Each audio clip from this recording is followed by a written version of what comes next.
Bonjour à tous, bienvenue sur Moss Musculaire, j'espère que vous allez bien. Pour commencer cette vidéo, on va démarrer sur Chris Bumstead. Alors si vous ne vivez pas dans une grotte, vous avez vu que en fait il a pris la nouvelle pendant la prépa, je pense même c'était au tout début en fait finalement de sa préparation. À 10 semaines d'Olympia, il a appris que sa fiancée était enceinte, ce qui j'imagine, bon, était une très bonne nouvelle pour lui, mais a dû chambouler un petit peu sa prépa. Probablement aussi a dû chambouler ses plans.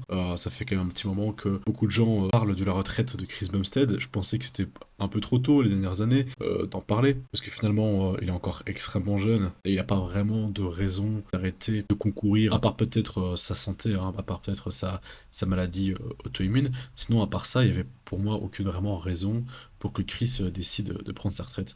Mais maintenant qu'il a une famille qui commence à se construire, je pense que cette idée de retraite dans sa tête prend un peu plus de sens et d'importance. Et dans la dernière vidéo où il se confesse un petit peu donc à nous en fin de vidéo pour tout un long moment où il revient justement sur sa prépa, sur sa blessure en début de préparation, sur le moment où il a appris qu'il allait être père. Il nous explique qu'effectivement ça lui a fait ressentir beaucoup de choses, ça a relevé beaucoup d'émotions. Et donc je pense que tout ça permet peut-être, et c'est une chose finalement il n'a pas encore complètement digéré, qu'il n'a pas encore complètement réfléchi. Et je ne pense pas qu'il va annoncer une retraite là maintenant tout de suite. Déjà parce que d'abord Olympia c'était il y a 2 semaines, donc il faut déjà qu'il se remette de cette prépa là. Et puis aussi, bon bah effectivement il va devenir papa, mais c'est pas maintenant tout de suite, hein. Il y a encore plusieurs mois avant que l'enfant naisse. Son enfant qui naîtra très sûrement avant le début de la prépa pour Olympia 2024. Et en plus, sur tous les petits indices qu'il donne depuis l'an dernier, j'ai toujours l'impression que il va faire encore une dernière compétition, un dernier Olympia, avant de complètement arrêter. Et pourquoi je dis qu'il y a apparemment de raison aussi pour lui de prendre sa retraite, simplement parce que le gars il domine le game,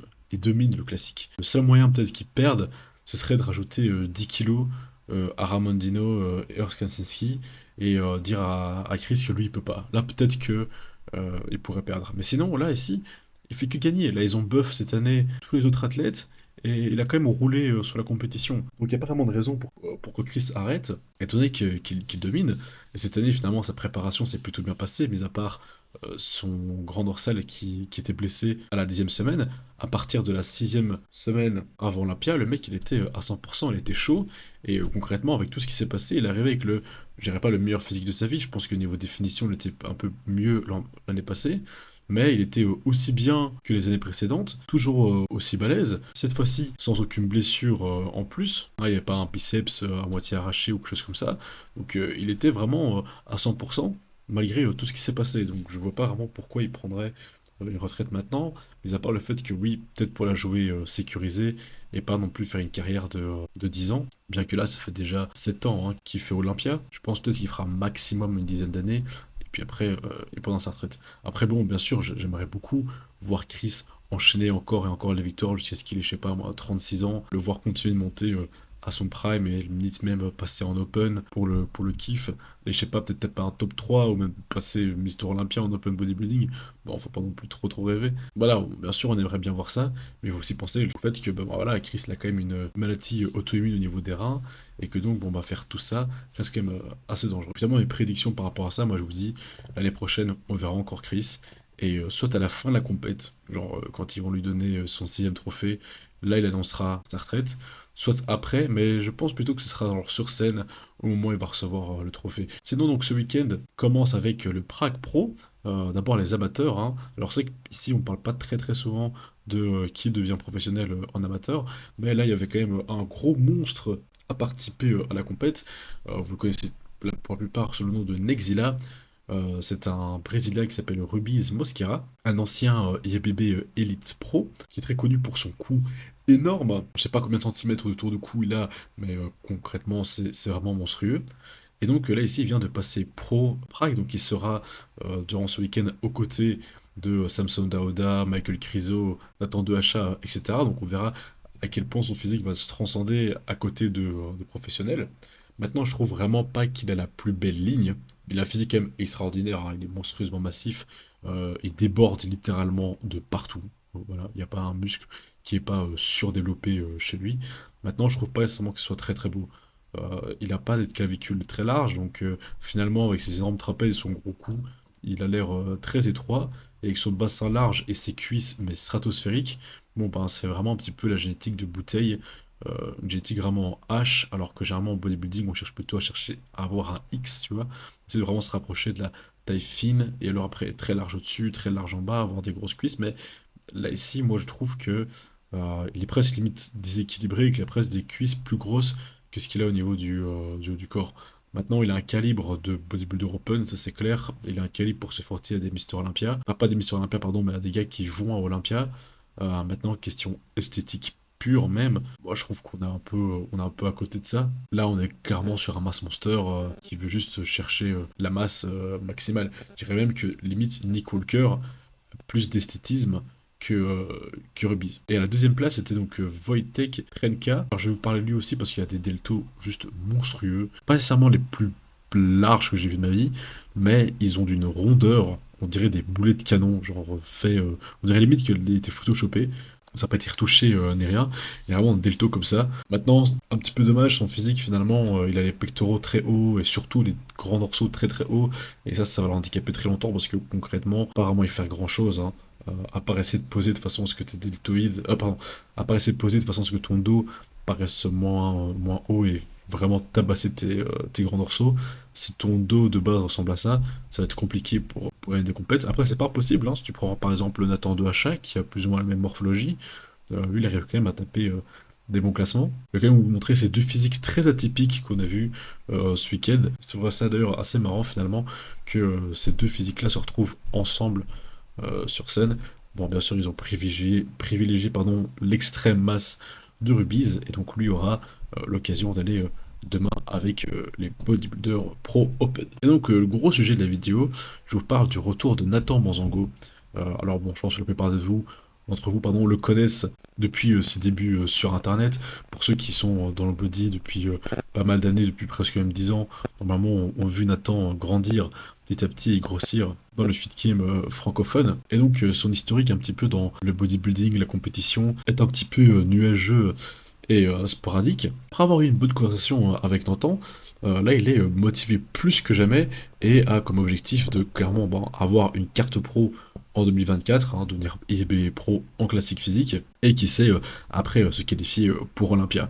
Alors malheureusement pour Nathan, il a eu quelques soucis avec son préparateur avec qui il a été depuis les dernières années, avec qui il a fait les compétitions l'an dernier. Bon, alors ça reste de l'ordre privé, mais en gros, voilà, son préparateur ne peut plus préparer qui que ce soit en ce moment, et donc Nathan se retrouve un petit peu seul, et après avoir fait une méchante prise de masse, là il est en train de faire une très très belle sèche en décrassage, et ici qu'on peut voir sur la vidéo, il est à 96 kg pour 1m75, 73 pardon, sachant que dans sa catégorie de poids, lui sur scène il doit faire 89,4 kg, donc quasiment 90 kg.